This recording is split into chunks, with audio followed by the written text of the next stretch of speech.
నమస్తే, నా పేరు చింతా రాజశేఖర్. ఈ రోజున హరిరామ జోగయ్య గారు ఒక లెటర్ రాశారు. అందులో ఆయన ఒక ఇంటర్వ్యూలో రెండు ఇంటర్వ్యూస్ లోకేష్ చంద్రబాబే ముఖ్యమంత్రి అని ప్రస్తావించడం, అది పవన్ కళ్యాణ్ కూడా సమ్మతమే అని ప్రస్తావించిన అంశాన్ని ఊటగిస్తూ ఆయన రాశారు. జన సైనికుల కలలేమైపోవాలి, రెండు కుటుంబాలు, రెండు కులాలు రాజ్యం వెళ్తున్నాయి కదా, బడుగు బలహీన వర్గాలకి మీరు రాజ్యాధికారం ఎప్పుడు ఇప్పిస్తారు, ఇవన్నీ చెప్తూ ఆయన ఏదో నిర్వేదం చెప్తున్నారు. ఆయన హరిరామ జోగయ్య గారు, మీరు ఒక విషయం పెట్టుకోండి. చంద్రబాబు నాయుడు పవన్ కళ్యాణ్ పొత్తు పెట్టుకున్నది 5 లక్షల కోట్ల దోపిడీ చేయడం కోసమే. వీళ్ళిద్దరూ పొత్తు ఎందుకు పెట్టుకున్నారంటే, ఆంధ్రప్రదేశ్ లో అమరావతి ఏకైక రాజధాని అని చెప్పి, అంటే గత 2014-19లో చంద్రబాబు నాయుడు అమరావతి రాజధాని అనే దానిని ప్రభుత్వ ఖజానాకి రావాల్సిన 5 లక్షల కోట్ల రూపాయలు కొల్లగొట్టి ఆయన దోచుకుందామని ప్లాన్ వేశారు. ఈలోగా జగన్మోహన్ రెడ్డి గారు ముఖ్యమంత్రి అయ్యారు. జగన్మోహన్ రెడ్డి గారు 3 రాజధానుల ప్రకటన తెర మీద తీసుకురాగానే వీళ్ళ ఆశలన్నీ పటాపంచలైపోయాయి. పవన్ కళ్యాణ్ కూడా దాంట్లో గణనీయమైన వాటా ఉంది. మీరేమో చెప్తున్నారు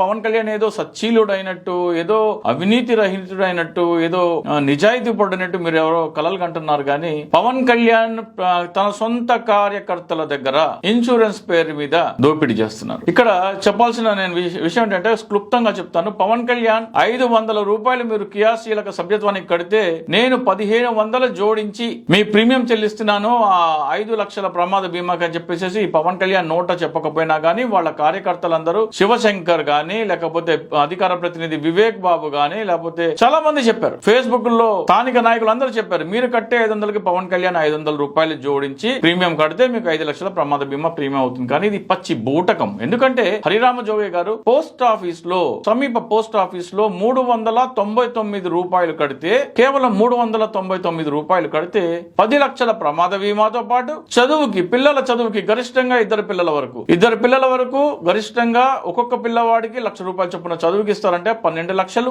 ఆసుపత్రి ఖర్చుకి 60,000, కుటుంబ రవాణాకి 25,000, ఒకవేళ పాలసీదారు మరణిస్తే అలాగే అంత్యక్రియలకు 5,000, అంటే దాదాపు 13 లక్షల రూపాయలు గరిష్టంగా చేరే అవకాశం ఉండే పాలసీకి 399 రూపాయలు మాత్రమే పోస్ట్ ఆఫీస్ లో. మరి ఏ పాలసీ కడుతున్నాడు పవన్ కళ్యాణ్? మీరు 500 కట్టండి, నేను 1500 కడతాను, 2000 కడుతున్నానని చెప్పి ఎందుకు నమ్మిస్తున్నారు? సొంత కార్యకర్తల డబ్బు, వాళ్ళ చెమట రక్తంతో సంపాదించిన డబ్బు జలగలాగా పిలిచేస్తున్నాడు. పైగా ఏమంటాడు, పొద్దున్నే ఒక సినిమా దగ్గర అడ్వాన్స్ తీసుకుని సాయంత్రం ఇన్సూరెన్స్ కంపెనీకి చెక్ ఇచ్చేసాను, ఇంటికి కూడా తీసుకోలేదు డబ్బు అంటారు. 1 కోటి రూపాయలు ఇచ్చాను, 2 కోట్ల రూపాయలు ఇచ్చాను చెక్ ఇన్సూరెన్స్ కంపెనీ వాళ్ళకి తన డబ్బు ఇస్తున్నట్టు బిల్డప్ ఇస్తారు. అయ్యా బాబు, వాళ్ళు కట్టే డబ్బులోనే 399 రూపాయల్లోనే 13 లక్షల వరకు గరిష్టంగా లాభం చేకూరే ప్రమాద బీమా ఉన్నప్పుడు 500 రూపాయలు ఎందుకు వసూలు చేస్తున్నాడు? అదనంగా నేను డబ్బులు ఎందుకు చెల్లిస్తున్నాను మభ్య పెడుతున్నాడు?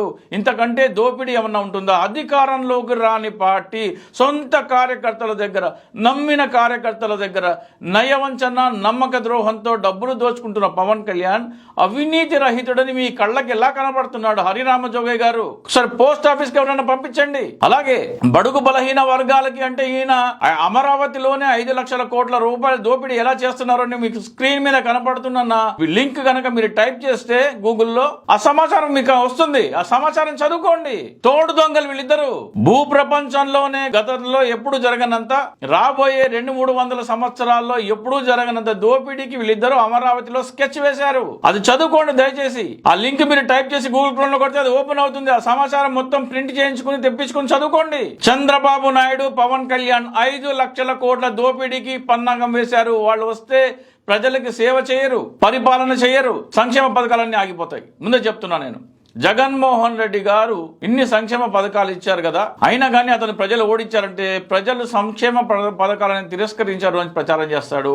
అంటే ఇది జరిగే పని కాదు. చంద్రబాబు నాయుడు, పవన్ కళ్యాణ్ కూటమి నాకు తెలిసి గెలిచే ఆస్కారం కాదు కదా. పోయినసారి వచ్చిన 23 సీట్లు కూడా వచ్చే పరిస్థితి అయితే కనబడట్లేదు ఈ రోజున. ఒకవేళ ఏదైనా సరే చమత్కారం జరిగి, అనూహ్యంగా ఏదైనా జరిగి 0.0000001% లో వాళ్ళు ఏమైనా అధికారంలోకి వస్తే ప్రజలందరూ, సంక్షేమ పథకాలు తీసుకుంటున్న ప్రజలందరూ చంద్రబాబు నాయుడు గత నైజం చూడాలి. అతను ఇచ్చిన హామీలన్నీ ఎలా తుంగలో తొక్కుతాడు అది చూడాలి. అది ఏమంటాడు, అన్ని సంక్షేమ పథకాలు ఇచ్చిన జగన్మోహన్ రెడ్డి గారిని ఓడించారంటే ప్రజలకు సంక్షేమ పథకాలు అంటే ఇష్టం లేదని చెప్తాడు. చంద్రబాబు నాయుడు, పవన్ కళ్యాణ్ ప్లేట్ తిప్పడంలో విషయంలో సిద్ధహస్తులు. కాబట్టి దయచేసి ఇది మాత్రం, ఈ ఆల్టర్నేటివ్ మాత్రం కాదు. ఈ రోజున ఆంధ్రప్రదేశ్ ప్రజల ముందర ఉన్న రెండు ఆల్టర్నేటివ్స్ లో, అంటే జగన్మోహన్ రెడ్డి గారు, చంద్రబాబు నాయుడు గారు, ఇద్దరు ఆల్టర్నేటివ్స్ లో జగన్మోహన్ రెడ్డి గారు కోటి రెట్లు మేలు చంద్రబాబు నాయుడు కంటే. దయచేసి మీరు ప్రజలని మభ్యపెట్టి అయోమయంలోకి నెట్టి లేనిపోని కన్ఫ్యూజన్ క్రియేట్ చేయొద్దు. ముందు మీరు కన్ఫ్యూజన్ నుంచి బయటికి రండి. చంద్రబాబు నాయుడుతో పొత్తు పెట్టుకున్నదే బేషరతుగా.